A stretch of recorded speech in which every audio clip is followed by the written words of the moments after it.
Viu que o filme do Karim foi indicado? Vi, cara. Fiquei bastante feliz pelo filme do Karim ser indicado. Mas, por outro lado, eu fico com o pé atrás com... Eu sempre fico com o pé atrás, assim, com Cannes, cara. O Vitor Russo fez uma sequência no Twitter dele que eu achei bastante interessante, inclusive. Porque, de fato, assim, é muito bom ver o Karim lá indicado, mais uma vez. É motivo da gente, tipo... festejar, porque é um importante festival para a construção de público para o cinema nacional. Inclusive um filme, por estar em Cannes, que tem uma promessa, portanto, de performar bem no cenário internacional. E, portanto, não só em Cannes estar presente, mas em outros festivais pelo mundo. Você vai ver, ano após ano, em Cannes, e basicamente, entre os indicados, 4, 5 são dos Estados Unidos. Permanece essa mesma lógica. Não é só esse ano. No geral, o Cannes indica pelo menos 3 filmes estadunidenses. E isso tem uma lógica por trás. Porque, assim, existe toda uma lógica que se performa durante o ano que vai em direção ao que seria a principal premiação do ano, que é o Oscar. E aí vocês percebem quando eu digo pra vocês que o Oscar é uma premiação da indústria e cultura, mas, sobretudo, é uma premiação de exportação de ideologia dominante, sobretudo hollywoodiana? Porque... ao transmitir para o mundo que o Oscar é a principal premiação do mundo, é a premiação que premia de fato o melhor filme do ano, e as pessoas, a partir dessa exportação massiva desse tipo de discurso, assimilam o Oscar dessa forma, mesmo que não seja verdade, faz com que as demais premiações se tornem periféricas ao Oscar. Vocês estão entendendo? Eu tô dizendo que Cannes é periférico ao Oscar? Não. Mas quando o Oscar consolida essa ideia no público mundo de que eles são a premiação principal porque premia o melhor filme do ano, ainda que nós saibamos que o Oscar é uma premiação da indústria e cultura dos Estados Unidos. Essa ideologia é sentida como verdade. E quando isso acontece, faz com que todas as dinâmicas do capital direcionem suas atenções para essa premiação. Quando eu digo dinâmicas do capital, a gente está falando de ideias, a gente está falando de dinheiro, a gente está falando de uma série de questões. Se direcionam em direção ao Oscar. Vou dar um exemplo para vocês. NBA. É comum a gente ver a galera falando que a NBA é o maior campeonato de basquete no mundo. Que o campeão da NBA, por consequência, é o maior time de basquete do mundo. É o campeão mundial. Percebe? Isso é verdadeiro? Até podemos dizer que sim. Mas por que podemos dizer que sim? Porque ideologicamente se transmite, se exporta um discurso de que nos Estados Unidos se joga o maior basquete do mundo. É aquilo que eu sempre digo pra vocês. Na medida em que os Estados Unidos detêm consigo o poder da ideologia e, portanto, estabelece hegemonicamente sua ideologia no mundo, eles transformam qualquer campeonatinho de cuspe à distância no bairro em campeonato mundial de cuspe à distância. E qual é a grande parada? Qual é a grande parada? A parada é que, quando você consolida a ideia de que nos Estados Unidos se joga o melhor basquete do mundo, todas as dinâmicas de capital se direcionam para esse lugar. E, por consequência, a grande parte do financiamento para esse esporte está onde? Nos Estados Unidos. A consequência disso é que, materialmente, se apresenta uma das maiores indústrias do esporte basquete. Percebe que tudo está interligado?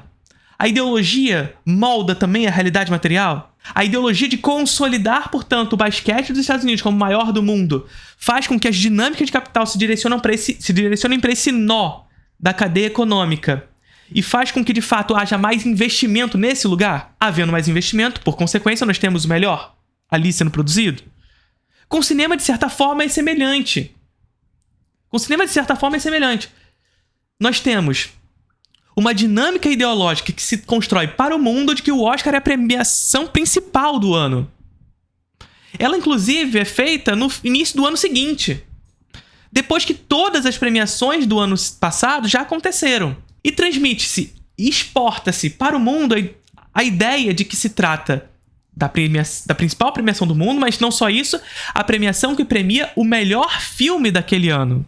E quando o Oscar faz isso, ele direciona todas as atenções, mas também toda a dinâmica de capital para esse lugar. todo o financiamento nesse lugar. E quando todo o financiamento da principal premiação do mundo vai para esse lugar, nós temos uma indústria que se consolida como a principal indústria do mundo.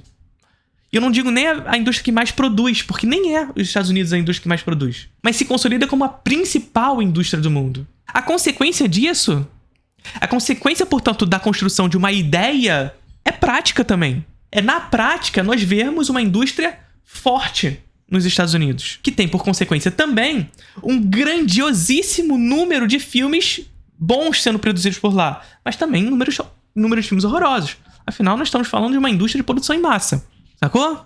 Você conhece o Introdução ao Cinema, o curso de cinema contínuo mais charmoso do Brasil. Ao assinar, você tem 1 ano de acesso à plataforma do curso com todas as aulas lá já disponíveis. Linguagem, teoria, história, crítica, política, filosofia relacionada ao cinema. São 2 aulas novas todos os meses, mais as aulas já disponíveis na plataforma. O que você vai encontrar por lá? Obra de arte na era da sua reprodutibilidade técnica, contra-interpretação, cinema como espelho, cinema como olhar, cinema novo, cinema clássico, cinema moderno, tudo. E você pode conferir todas as aulas já disponíveis na plataforma na página do Instagram do curso, @Introdução ao Cinema. E aí vocês vão me dizer, nossa, Felipe, só isso que tem no Introdução ao Cinema? Que absurdo! Pô, cara, tem uma porrada de aula lá disponível pra você, 2 aulas novas todos os meses, e você ainda quer mais. Então toma mais. Além das 2 aulas novas todos os meses, o Introdução ao Cinema também tem uma 3ª aula bônus ao vivo, onde eu seleciono 2 filmes referentes às aulas daquele mês para que a gente possa discutir os temas daquelas aulas a partir desses 2 filmes. Esses encontros acontecem sempre na última terça-feira do mês referente. Mas calma, se você não puder participar ao vivo, as aulas ficam gravadas. Então é isso. Ao assinar a Introdução ao Cinema, você tem 1 ano de acesso à plataforma com 2 aulas novas todos os meses, mais uma aula extra onde a gente discute as aulas daquele mês a partir de 2 filmes específicos no encontro ao vivo. Espero que curtam. Qualquer dúvida que vocês quiserem, vocês podem chegar no meu Instagram, perguntar tudo o que vocês quiserem sobre a Introdução ao Cinema. Mas o que eu posso garantir é que eu tenho certeza que você não vai se arrepender. Faça parte da Introdução ao Cinema.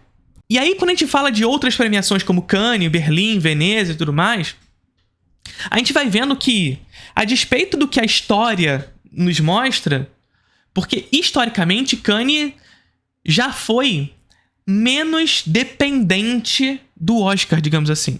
E veja só o que eu tô falando aqui, pelo amor de Deus. Eu não estou falando que Cannes é dependente do Oscar. Não estou falando que Berlim é dependente do Oscar. Mas, historicamente, essas premiações já foram menos. No sentido de serem premiações importantes, inclusive, no desenvolvimento da linguagem.